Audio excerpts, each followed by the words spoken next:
It's on the tip of my tongue. I can't think of it though. Is that going to work? It is. Oh, okay. I just come out and get my glasses. Okay, it looks like it's going to work. I don't really know until I do this, but it should work. I can't think of her last name. Okay, no problem. Okay, does anybody have any Bible questions this evening?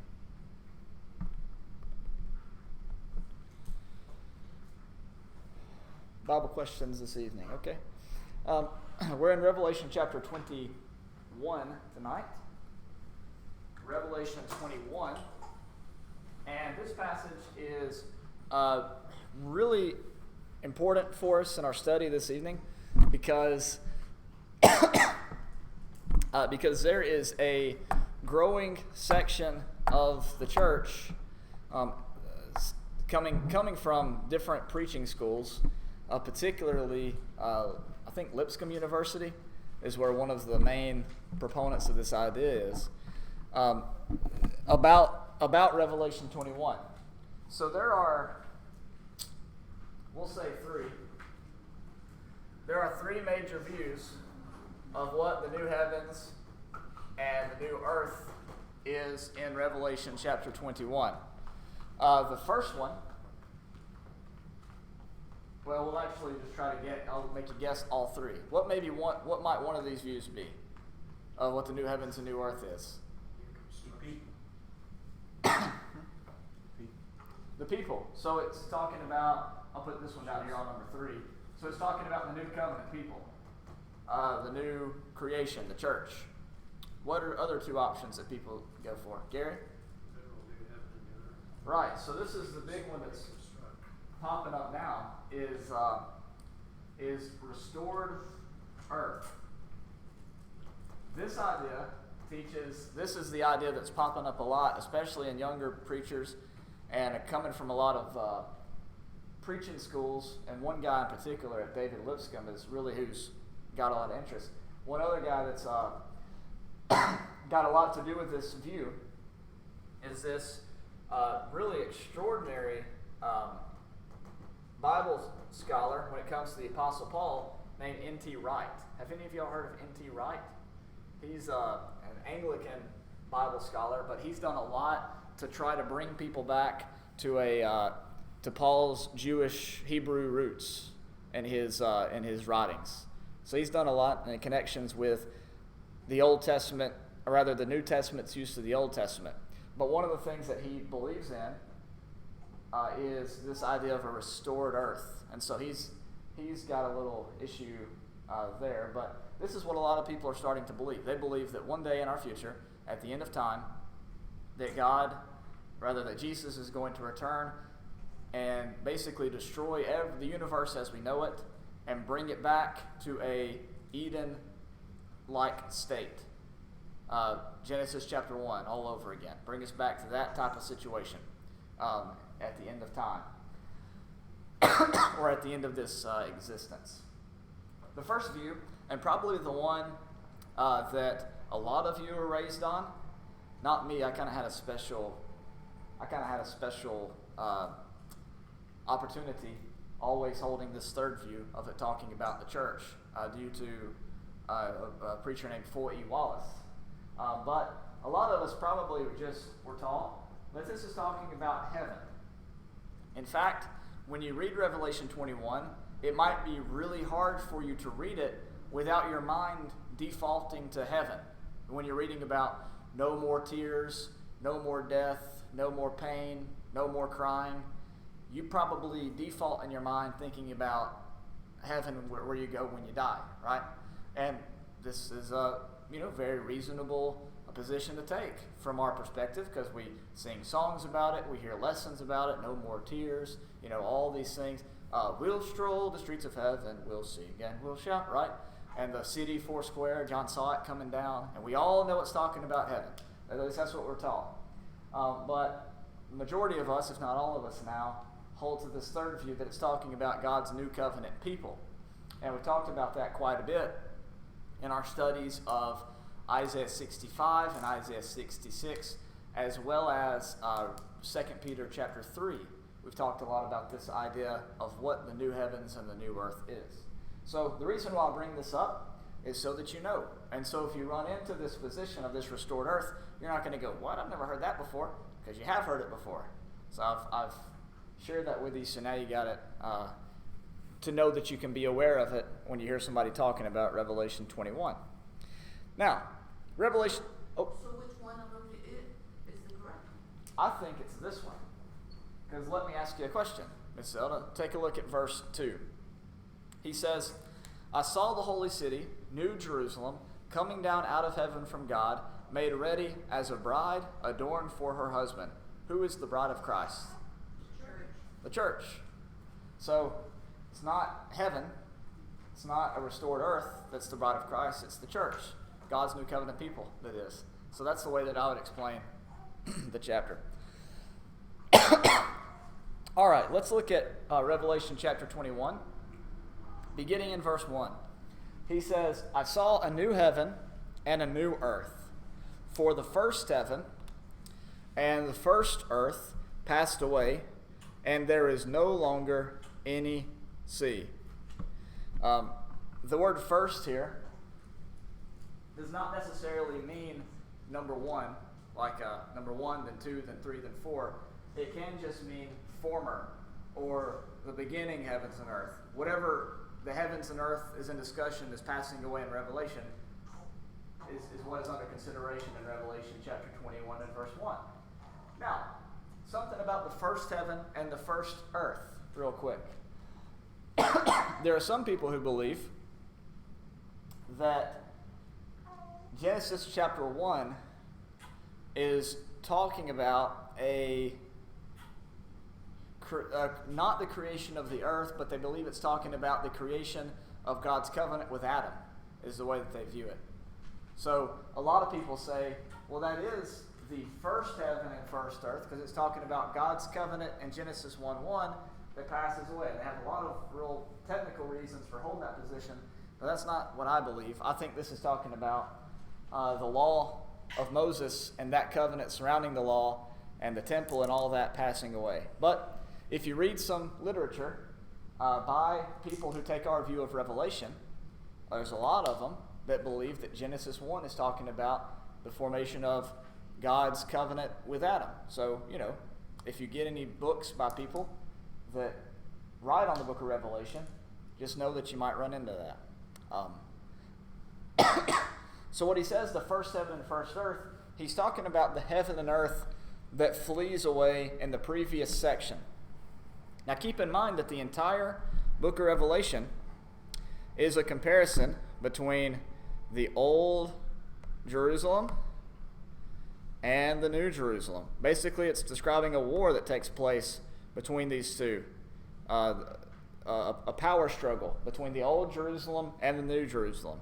And so if the new heavens and the new earth is the new Jerusalem, then it makes sense, and God's new covenant bride, then it makes sense that the old heavens and old earth is the old Jerusalem and God's old covenant bride. At least it makes sense to me. Especially when we take into account this last expression here. I saw a new heaven and new earth. The first heaven and the first earth passed away, and there is no longer any sea. When we think about what that word sea means, as we did last week, the word sea has reference in prophetic literature many times to the Gentile people. The abundance of the sea would be brought forth to you, talking about the conversion of the Gentiles in the passage that we read last week from Isaiah chapter 60 and verses 3 through 5. And so he's talking about then the removal of the distinction between Jew and Gentile, because that covenant that calls such a distinction has been taken out of the way. It's the way that I view that there.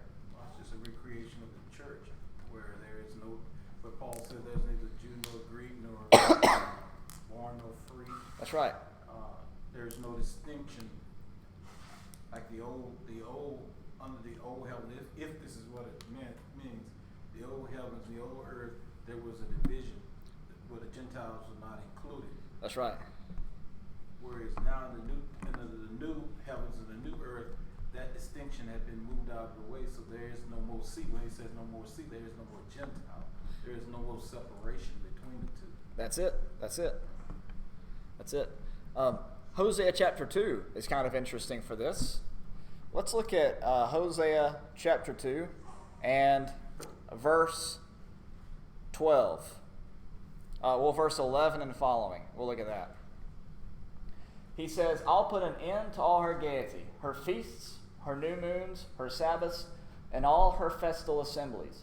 I will destroy her vines and fig trees, of which she said, these are my wages, which my lovers have given me, and I'll make them a forest. Now notice this. And the beasts of the field will devour them. Who? What are the beasts of the field that would devour Israel and her fields? That was the conquering armies, the Gentile armies, or the Roman armies. That's right. In that case, it was talking about Assyria. But that's right. That's right. So now look down here in verse 14. We have the restoration of Israel in Hosea 1. Behold, I will allure her, bring her into the wilderness, and speak kindly to her. Skip down a little bit, right here in the middle of verse 15. She will sing there as in the days of her youth, as in the days when she came up from the land of Egypt. And then he says, on down here in verse 18, in that day I will also make a covenant for them. Watch this. With the beasts of the field, the birds of the sky, the creeping things of the ground. I will abolish the bow, the sword, and the war from the land, and I'll make them lie down in safety. Notice what he's doing. These beasts that previously were their enemies are now made their friends, and it's made possible through the new covenant. So the new covenant brings about this type of peace, and it's peace between Israel and the Gentile nations. At least that's the goal. So when he says there is no longer any sea, again, we have no longer any distinction between Jew and Gentile. Those old things, those former things have passed away. Gary? That makes perfectly good sense if we look at verse 7 of first earth represented by the tabernacle. Right. The Holy of Holies being the heaven, the holy place being the place of the priest people, which we are now. Those things passing away, no longer any more distinctions that the Jews needed to separate themselves from the Gentile world. That's exactly right. And when we get in here to the passage, we'll see just that. That complements what you said. Because what replaces this old Jerusalem, this old heavens and earth, this old city, is a new tabernacle, which is a way that the Jews refer to the heavens and the earth. And so that's exactly right. Let's see. Let's look at verse 2. Verse 2. This is the second time we've seen this reference in the book of Revelation. I saw the holy city. Where is the other time that the expression holy city is mentioned in Revelation? Is that talking about where the Lord was crucified, the holy city? That's right. Revelation chapter 11 and verse 2. In that same context. In Revelation 11 and 2, he says, leave out the court which is outside the temple. Do not measure it, for it has been given to the nations, and they will tread underfoot the holy city for 42 months. Now, an important note about that chapter in Revelation chapter 11. Remember, you have a millennium, a short time, I'll put ST for short time, and then you have the judgment. And then you have the judgment that follows the millennium. When the first heaven and earth flee away, is a new heavens and new earth, right? So let me restructure that just a little bit. You have the millennium, you have the short time, you have the judgment, and then after the judgment comes the new heavens and new earth. Now, the holy city of Revelation 11 can't be the holy city of Revelation 21 because it exists up to this point at the short time, and then it's tread underfoot for the short time there, 42 months, right? Times and a half a time. Then it's destroyed and it falls, and Jerusalem is judged. Then there's judgment. Then the new heavens and new earth, the holy city, comes. So this is a different holy city than what was in Revelation 11. Because this one is here at the end of the millennium, during the short time that's destroyed at the judgment. Then the new heavens and new earth comes down after the first heavens and earth flees away. Now you say, well, how can something that was holy like that be destined for destruction? Look in your Bible to 2 Corinthians chapter 3. 2 Corinthians chapter 3. And notice what he says in verse 9. In 2 Corinthians chapter 3 and verse 9, if the ministry of condemnation, which is talking about the law, if you look at the context of the passage, if the ministry of condemnation has glory, much more does the ministry of righteousness abound in glory. So you have the old covenant, the ministry of condemnation, and the new covenant, the ministry of righteousness. So they were both holy, they both had glory, but the one was a temporary city, whereas the new one was a city that would not pass away, that could not be shaken. What's interesting to me is the connection between 2 Corinthians 3 and Hebrews chapter 12. Because in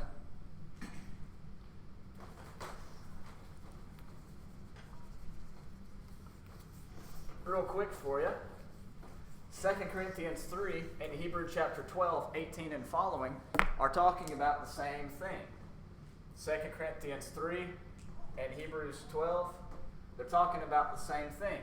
You have a reference to Mount Sinai, the giving of the covenant,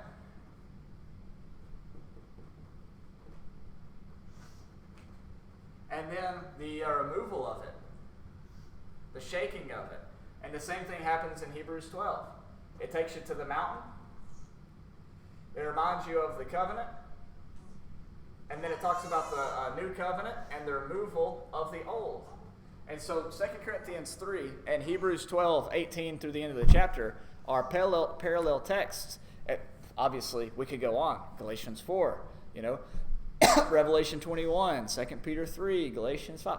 All these passages that compare, Romans 7, talk about the transition between the old covenant to the new covenant. Most notably, though, it's right here. 2 Corinthians 3 and Hebrews 12 have a strong connection because they both depend on appealing to the Mount Sinai scene to talk about why that covenant was insufficient and ended up being a ministry of death. So, Revelation chapter 21 then, we had the passing away of this holy city and this coming down of this new holy city, the holy city that's going to replace the old, right?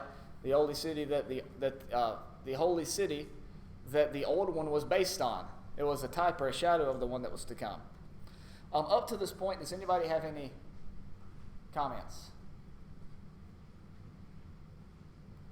Okay, the holy city. Next we have this reference to the New Jerusalem. But before we do that, I want to talk about something that we introduced at the very beginning of the study of Revelation a year and a half ago, and bring it back to your memory. There were 2 chapters that I told you that if you could understand those 2 chapters, you could understand the rest of the book. Or you could say 3 chapters. If you could understand those 3 chapters, you'd understand the rest of the book. Do you remember what it was?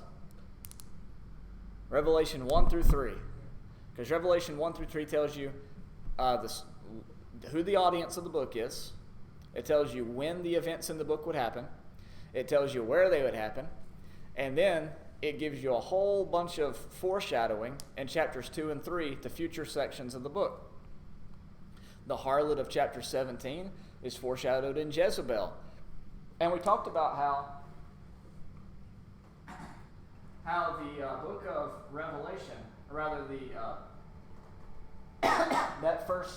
those first 3 chapters are set up in a chiastic structure for the 7 churches of Asia.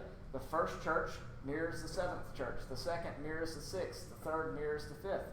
And even when you look at them, you have their varying degrees of faithfulness are mirrored as well. To completely unfaithful total need of repentance.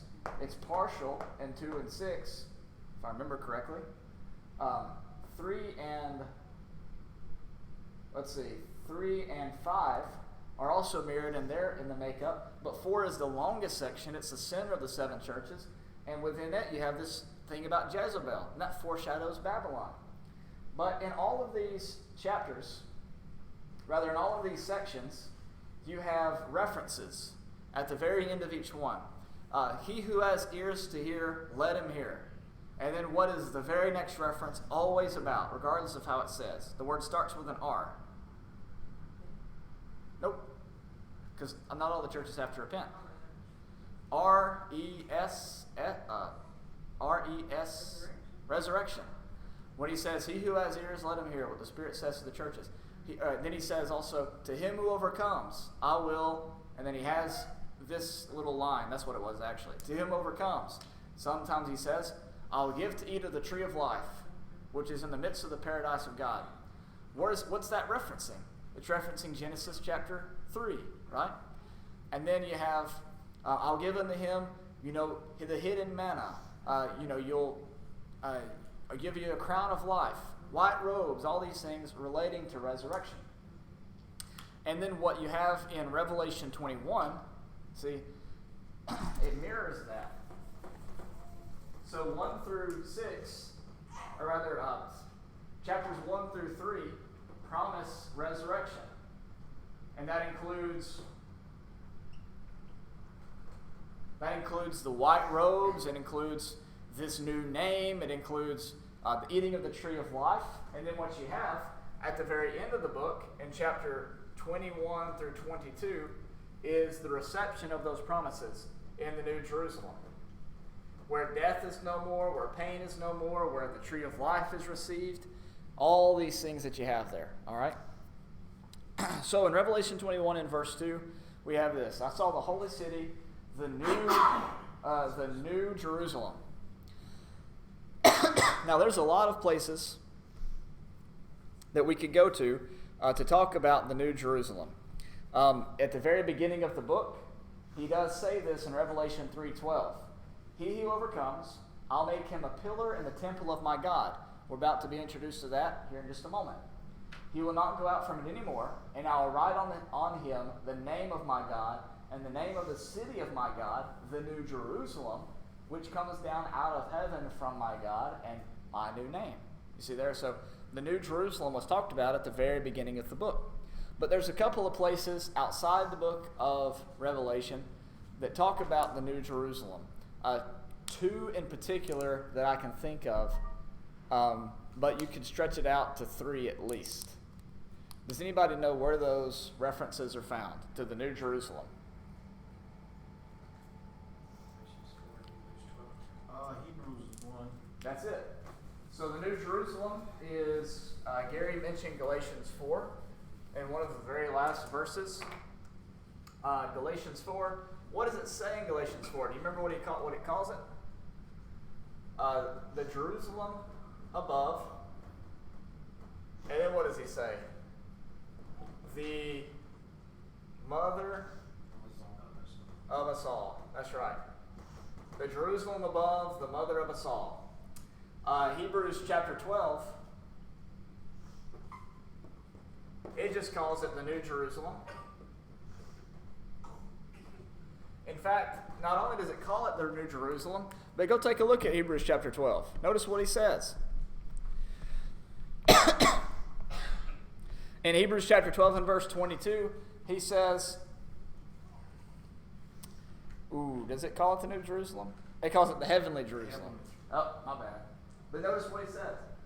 And so the heavenly Jerusalem is the New Jerusalem. It's the Jerusalem above. It's the Jerusalem that comes down out of heaven. Instead of being built up from the earth, ground up, it comes down out of heaven. Not made with hands. But notice what he says. You have come to Mount Zion, to the city of the living God, the heavenly Jerusalem. See, you've arrived. You've come. Here you are. You're there, right? There's one more in Hebrews 12. Not in Hebrews 12. There's one more in Hebrews. In Hebrews 13. Look what he says in Hebrews chapter 13 and verse verse 13 and 14. He's telling the first century Jewish Christians, he's telling them, it is time for you to get out. Time for you to break off from these people. It's too late for them. It's time to go. He says, let us go out to him outside the camp, bearing his reproach. For here we do not have a lasting city, but we are seeking the city which is to come. See, what city is to come? It's the city that Abraham was looking for, whose builder and maker is God, right? In Hebrews chapter 11. It's the heavenly Jerusalem of Hebrews chapter 12 that they have arrived at. And it's the one that stood not in opposition to, but was the fulfillment of that city that they were so fond of. And here he says, we don't have a lasting city. This city here, it's going to go away. It can be shaken. But the city that we are seeking, that the faithful were seeking in Hebrews 11, is the city that they had chronologically arrived at. They were about to receive this heavenly Jerusalem. Hebrews chapter 13 and verse 14. Now wait a minute. What does that mean about the writing of the book of Hebrews? When was it written in comparison to the book of Revelation? Had to be before? Well, let me think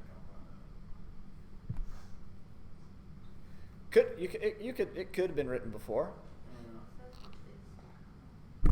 right? Which is to come. In the earlier chapter, he said we'd arrive there. If they adopted, most people say that Paul is the author, or they think that Paul is the author. Right.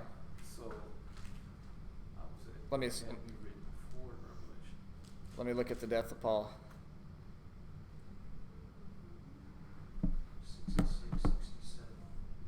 66, 67 is what they typically say. Okay, so if it's 67, if it's 67, if Paul dies in 67, and the Jewish war starts at 66.5, and the book of Revelation was written somewhere here, then it could have been that this was Paul's last letter written here-ish. He's telling them it's time to, he is telling them what Matthew 24 told them. It's time to get out of the city. It's time to go. And so the imagery that he uses in Hebrews chapter 12, in Hebrews chapter 12, you've come to Mount Zion, you've come to the city, you know, all these things. You've come to God, the judge of all. I think that it could be that he's writing right there at the beginning of the Jewish war, telling the people it's time to get out. Yeah, that's what mine says. And they think it was probably written right before the destruction of the temple. Right. Close proximity. Here's something else from this, and I'm not saying I can prove that. I'm just saying it seems, reasonable to me. Here's something else. Hebrews 10:37. He says, now Revelation says quickly, at hand, shortly to come to pass. He says, yet in a very little while, he who is coming will come and will not delay, is the passage that he quotes there. But he actually alters the passage that he quotes by adding extra emphasis on the little while. You could even read this, in a little while. I think the Greek there is hoson, mikron, micro. That's where we get the word microscope. That's how little of a time it was until the coming of the Lord. Very little, in a little while. He emphasizes it twice. And so, I've told you about this theory that I've had before. It's kind of a term that I've coined about the New Testament. And it's called this. The crescendo of imminence. You know what crescendo means in music. You get louder and louder and louder, right? So then, in the New Testament, we have 1st and 2nd Thessalonians. And 1st and 2nd Thessalonians says, well, the apostasy has to take place first, but it's not happened yet, but it will happen before some of us die. And that's kind of what 1st and 2nd Thessalonians says. Then you get a little bit further, and 1 Corinthians and 2 Corinthians, what do they say? Well, the form of this world is passing away, so you probably don't want to get married, or you want to stay where you're at, kind of what he says. Then in Romans, I think it's chapter 13, what he says, basically it's a lot closer than when we once believed. This thing is getting close, right? And then if you move on, James 5, that, the coming of the Lord is at hand and the judge stands at the door. He's quoting Matthew 24 there. You keep going, 1 Peter chapter 1, in a little while,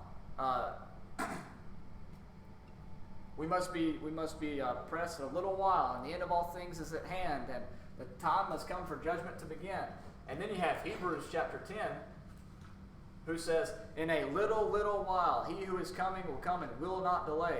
You see how it gets stronger and stronger, the imminence there, as you flow from, in the chronology of the New Testament? That's why if we ever did a study of Paul's writings, I'm sure we will, we would go in order, beginning in 1st and 2nd Thessalonians, Galatians, go into Corinthians, go into Romans, so you could see in real time that imminence getting louder and louder and louder, until finally you get to Hebrews and he says, it's time for you to get out of the camp, because in a little while this is going to happen. And so Revelation to me, and even have 1 John in the mix here, who says, not only is it in a little while, he says, it is the last hour, right? It's time. And so, if you look at the crescendo of imminence, right? Because remember, Jesus told him in Matthew 24, it's kind of like a fig tree. You know that summer is near when you start to see the signs.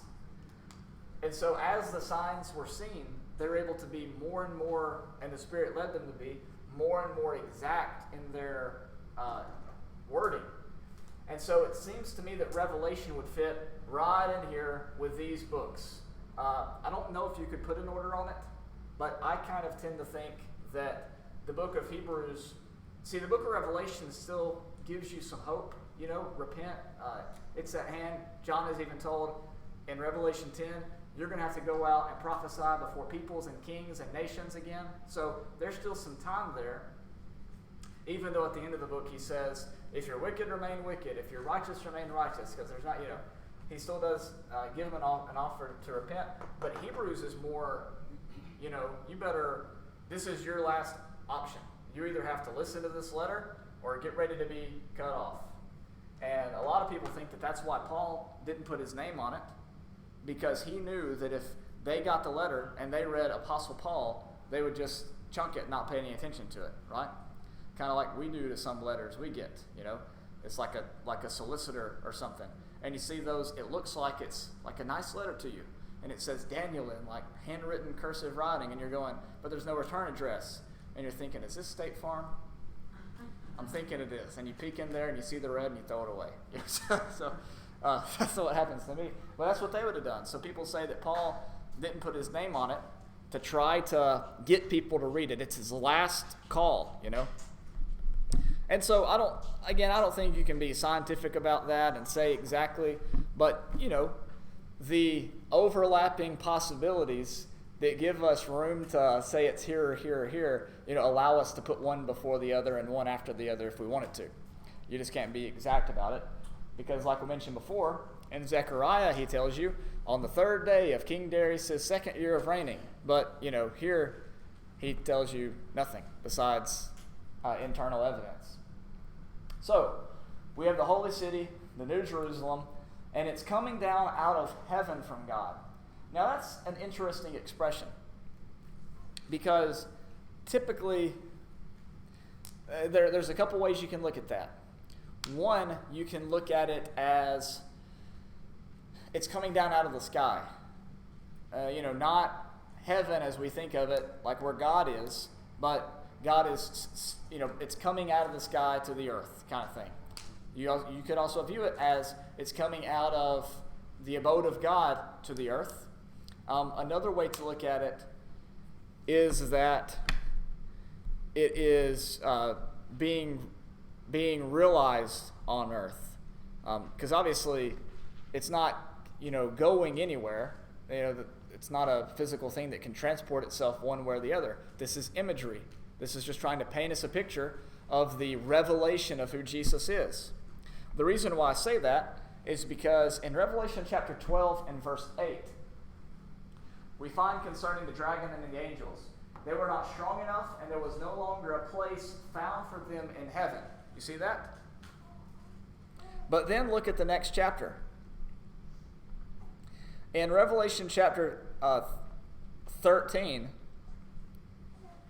he says this in verse 6. He opened his mouth in blasphemies against God to blaspheme his name and his tabernacle, that is, those who dwell in heaven. So he was sent to persecute the church, but he says that the church dwells in heaven.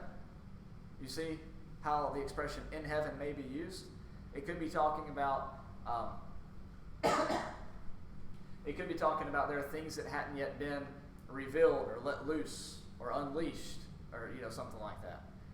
Things that are not yet clearly seen. Because what happens when Satan is thrown down to the earth out of heaven? That's when he's loosed, and he goes out and he tries to torture everybody for 42 months, for a short time. And so those who dwell in heaven shows that the expression in heaven may not refer to the abode of God, but could be things that have yet to be revealed on earth, to be fully seen on earth. So when he says the New Jerusalem is coming down from God out of heaven, it's not saying that the New Jerusalem wasn't technically there yet, because it's the church, right? Just right here. His tabernacle, his name and his tabernacle. That is, those who dwell in heaven. That's what they're promised they would receive after the destruction of Jerusalem. But they were already that. They were already the tabernacle, that they would receive the tabernacle. It's that, that realized versus perceived thing that we talked about before. Keith? Would it be a help? I'll go back to Galatians where Gary brought up about the allegory about right. the two covenants. He said that we're not from the Jerusalem that is from beneath, but from the Jerusalem that comes from above. That's right. So he's going from this physical, because the Jerusalem from beneath was a shadow of the Jerusalem from above, which right. was more of a spiritual nation or a spiritual city, and not so much the physical city that was the actual physical Jerusalem that was created many years before, but he's talking about something new, something brought down, an idea or I don't know how to say it. It's not. I'm getting confused on how to explain to you what I got in my head, but it's more of a spiritual city, because right. the people that occupy that, the Jerusalem from above, are of a spiritual nature, comes from a spiritual beginning and ending, whereas the Jerusalem from beneath is a physical. It's a physical. In other words, talking about the two covenants. Right. The comparison of the two covenants. The old was predicated on physical acts and ceremonies and so forth. The spiritual will be on a higher plane. The new will be on a higher plane, more of a spiritual concept. Right. Now I get what you're saying. It's kind of like this in Romans chapter 8. Perhaps this would be a good verse to throw into the mix. Paul says, "I consider that the sufferings of this present time." We've talked about this before. I'm just going to remind you. He uses this same exact expression in Hebrews chapter 9 to talk about the time of the Old Covenant. The present time is the time that was symbolized by the presence of the Old Covenant temple. He says this in Hebrews chapter 9, verses 8 and 9. Okay? "I consider the sufferings of this present time are not worthy to be compared with the glory that is," literally, as the New Revised Standard Version says, and the Young's literal translation, "that is about to be revealed to us. For the anxious longing of the creation," here we go, we're getting some creation language in here, waits eagerly for the revealing of the sons of God. Were they already sons of God? Yes. Were they already the children of God by faith? Sure. What had yet to happen though? The revealing of the sons of God. They would be revealed. They would be revealed whenever they would be glorified with Christ at the coming of the Lord. When the old covenant rule would pass away and demonstrate who the true new covenant people were. And so Revelation 21, when he talks about the holy city coming down out of heaven from God, that's imagery. You're supposed to picture a gigantic city coming down out of the sky, right? That's what you're supposed to picture in your mind, so you get the picture of it. And it's adorned like a bride. It's beautiful like a bride who is ready for her husband. But it's talking about the revelation of something that was already present, and that was the true sons of God, the church, the people of God. And You call that the old Jerusalem? the old Jerusalem passes away and replaced by this new Jerusalem that comes down. Okay. That's the picture of it. Okay. That's how it's pictured. See, and that's the thing that people don't get. They could rebuild a city on that mound and name it Jerusalem and rebuild a temple and call it the temple in Jerusalem. They can, kick every Muslim out of Jerusalem and destroy that big block, and rebuild the temple there. But guess what? That would not be Jerusalem, because the new Jerusalem has already come down. That was a temporary city, and that temporary city would be shaken and be taken out of the way. You can name it what you want to name it, build whatever you want to there, it's any sort of architecture there. It's not going to change the facts of what happens in Revelation chapter 21, right? Then he says that this city was made ready as a bride adorned for her husband. I think I want to wait and stop there for next week, because we can go to Hosea, 2 Corinthians 10, earlier parts in Revelation, Matthew 25, Matthew 22, and a couple other spots. Okay? So I don't think I want to take you down that rabbit hole just yet, because I got more than what we have time for. Let's see. A couple of other things here. You have this expression, he will dwell among them. Behold, the tabernacle of God is among men. He will dwell among them. That's probably going to be another whole week, because we're going to want to talk about John 14 and Ezekiel 37. And then going down here, I know y'all are going to talk about verse 4, wiping away tears and no death and no pain. But the secret to that lies in the name Mount Zion in Hebrews 12 and Isaiah 25 through 27. That's where the secret to that lies. Once you realize where it comes from, all the complications are taken away. But, when we talk about being Bereans, we mix it up and talk about studying the New Testament when they meant studying the Old Testament. And that's why people aren't really Bereans. So, okay. And because of the geographical problem there, but, that's all right.